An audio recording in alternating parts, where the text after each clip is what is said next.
জনপ্ৰতিনিধিলৈ বাট নাচাই এবাৰ পথ নিৰ্মাণত লাগিল কলিয়াবৰৰ কেইজনমান যুৱক আৰু এই মুহূৰ্তত মই কলিয়াবৰৰ নিজৰি গাঁৱৰ উপস্থিত আছোঁ আৰু নিজৰি গাঁৱৰ এটা বিধ্বস্ত পথ কেইজনমান যুৱকে এইদৰে নিৰ্মাণ কৰি থকা দেখিবলৈ পোৱা গৈছে। সহযোগে সেই দৃশ্য দেখুৱাব।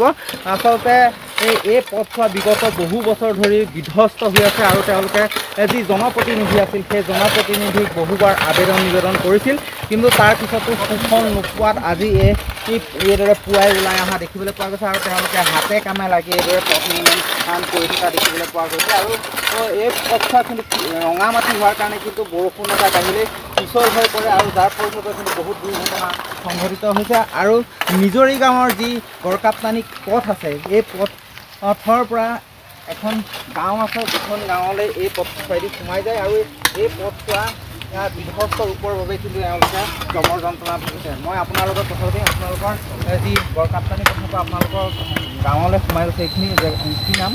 এইটো বগুডাঙা বগুডাঙা চুবুৰী হয়। এইটো এই ৰাস্তাটো তাহানিৰে পৰা হেৰি আছে, কিন্তু ই অত বছৰ হেৰি পাৰ হ'ল, আজিলৈকে ৰাস্তাখনৰ একো গতিয়ে নাই। আপোনালোকে নিজেই চাব পাৰে। আমি নিজেই হেৰি ভিতৰৰ পৰা ৰাস্তালৈকে ওলাই যাবৰ কাৰণে কিমান হেৰি কষ্ট ভোগোঁ।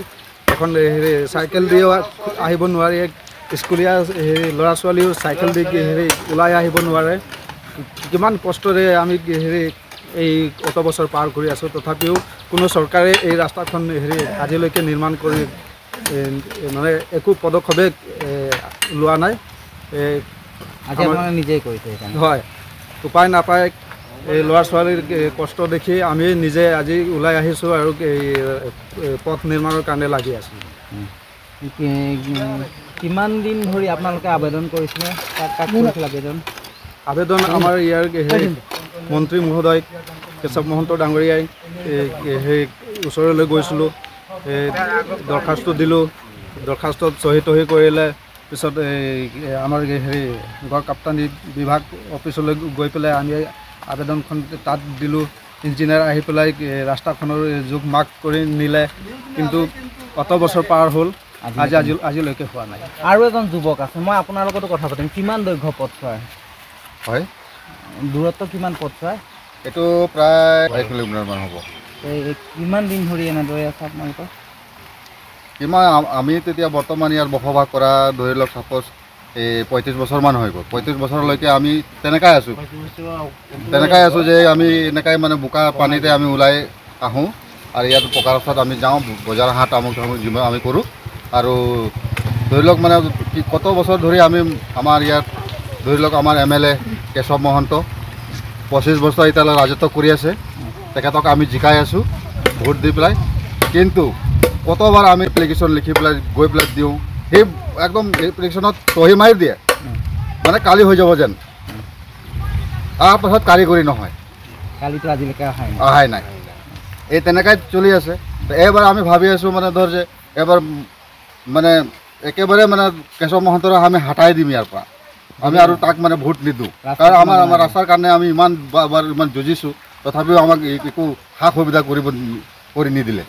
ৰঙা মাটিৰ কাৰণে ছাত্ৰ ছাত্ৰী পৰে কিন্তু ইয়াত। হয় পৰে। আমিও কতবাৰ বাইক লৈ যাওঁ বা চাইকেল লৈ যাওঁ, কতবাৰ পৰিছোঁ, ভৰি হাত আমি দুখ পাইছোঁ। সেই তেনেকুৱা তথাপি কি আবেদন কৰিব শেষবাৰৰ কাৰণে?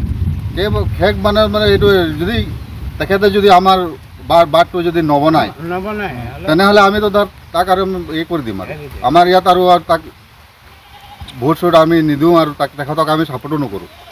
নিশ্চয়কৈ এইসকল লোকৰ কিন্তু মনত ক্ষোভ আছে, কিয়নো বিগত 35-40 বছৰ ধৰি এই পথছোৱা নিৰ্মাণ হোৱা নাই আৰু প্ৰত্যেকবাৰে কিন্তু তেওঁলোকে যি স্থানীয় বিধায়ক সেই বিধায়কগৰাকীক আবেদন নিবেদন কৰিছে, কিন্তু তাৰ পিছতো এই পথছোৱা নিৰ্মাণ নকৰাত এতিয়া তেওঁলোকে আজি পুৱাই ওলাই আহিছে আৰু ওলাই আহি হাতে কামে লাগি এইদৰে পথ নিৰ্মাণ কৰিছে। কিয়নো তেওঁলোকৰ যি এই ছাত্ৰ ছাত্ৰীসকল আছে সেই ছাত্ৰ ছাত্ৰীসকলে এই পথছোৱা দি ওলাই আহিলে কিন্তু দুৰ্ঘটনাত পতিত হয়, পিছল খাই পৰি পেলাই তেওঁলোকৰ ভৰি হাত ভাঙে। সেইবাবে কিন্তু আজি পুৱাৰে পৰা তেওঁলোকে এইদৰে পথ নিৰ্মাণ কৰা দেখিবলৈ পোৱা গৈছে।